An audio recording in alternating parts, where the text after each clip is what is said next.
Welcome back to MKE Gadgets. I recently attended the Florida Flywheelers Antique Engine Club show in Florida, and you can see back here I got a banner. And they have a flea market. Now this flea market is pretty big. It took me 2 days to get through it, and I rented a golf cart for both days.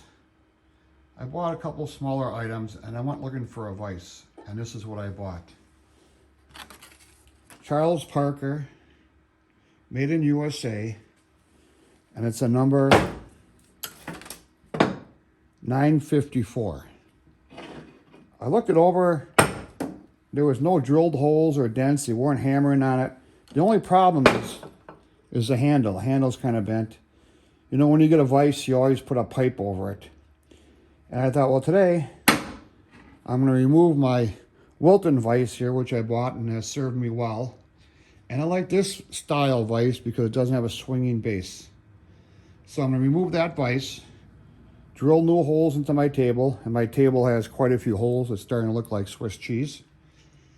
Bolt it down, remove the bent handle. So I went to my Ultra Super Mega Big Box store and I bought this piece of plated steel. It's 5/8 diameter. Same diameter as the handle. Everybody likes to add a pipe here to really tighten this down. And what you're going to do, you're going to bend the handle. Okay, that's not so bad, but you're probably going to break something inside. I want to make this so it's really hard to put a pipe over this, but it's also comfortable for your hand. So we'll talk about that a little bit later. First thing I have to do before I remove this vise from the table is cut off this handle here. So I'm using my old vise to cut off the handle on my new vise. Well, actually, this is older, probably a lot older than this vise, but I'll just cut this off with my bandsaw.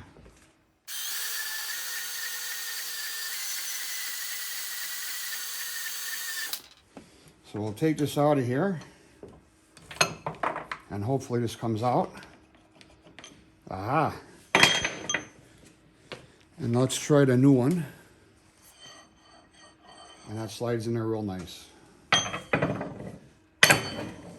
Off camera, I'm going to remove all these bolts here. And hopefully, I'll have some bolt holes already in the table that line up. Well, all the holes I have in this table, some are from me, some are from the previous owner. And I line up my vise, and none of them match. Now this thing is going to tilt on me, and it already hit the floor once. 1/2-inch transfer punch. And I'm going to do my best to get in the center of that hole.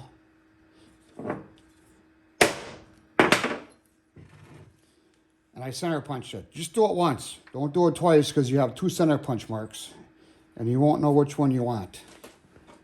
So the steel table is 3/16 thick.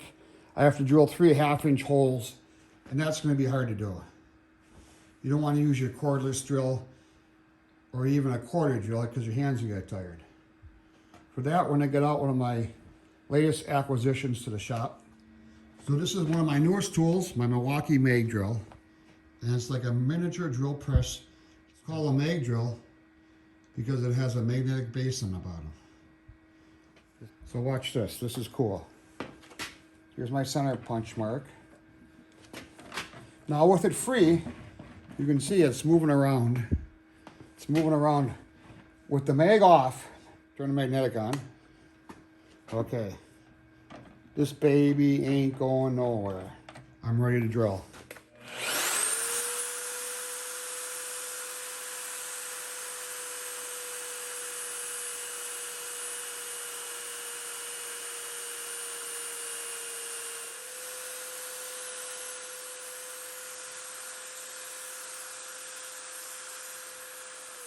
So we're here at the lathe, and here's the handle, 5/8 diameter, and I want to drill and tap for a 1/4-20 button head stainless steel cap screw.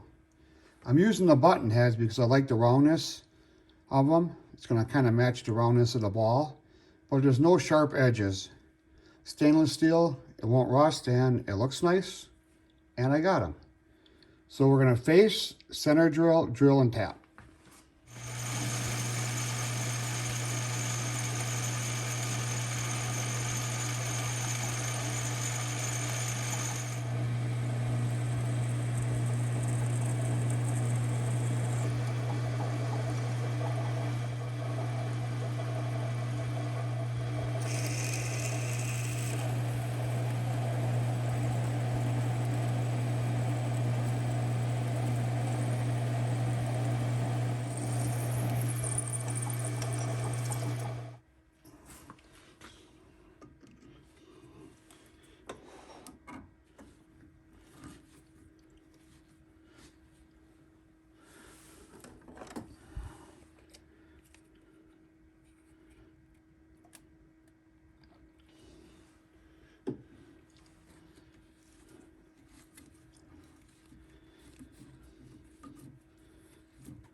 With the handle all drilled and tapped, it's time to put a ball on the end.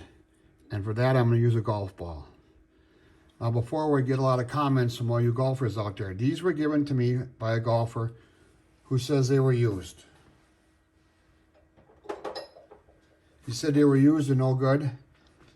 And he knows I like to play with golf balls. So I'm going to drill this a 1/4 inch all the way through. Now, it's always fun to see what colors are in the inside. It's plastic, it's wound, woven, rubber bands. Sometimes it's pink or purple. It's always interesting to see what color is inside.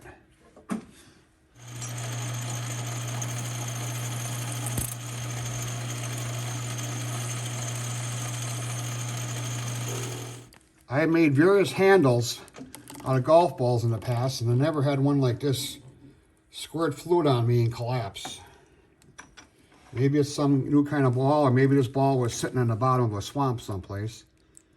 Well, let me grab another ball. Here we go. We'll try this one.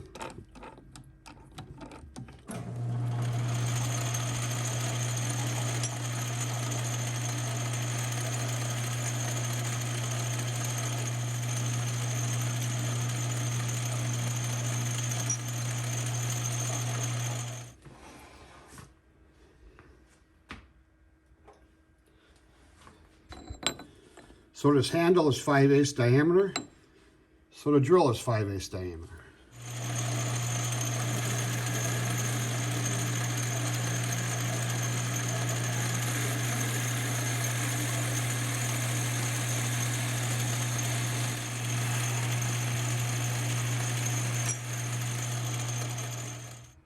With the golf balls on here, it's really nice because you're not going to get a pipe over here and end up bending the handle or breaking the vise. A lot of vices fail that way.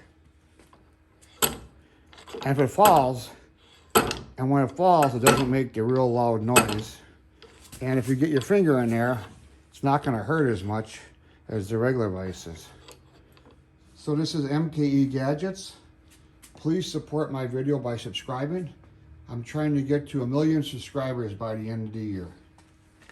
Thanks, we'll see you tomorrow.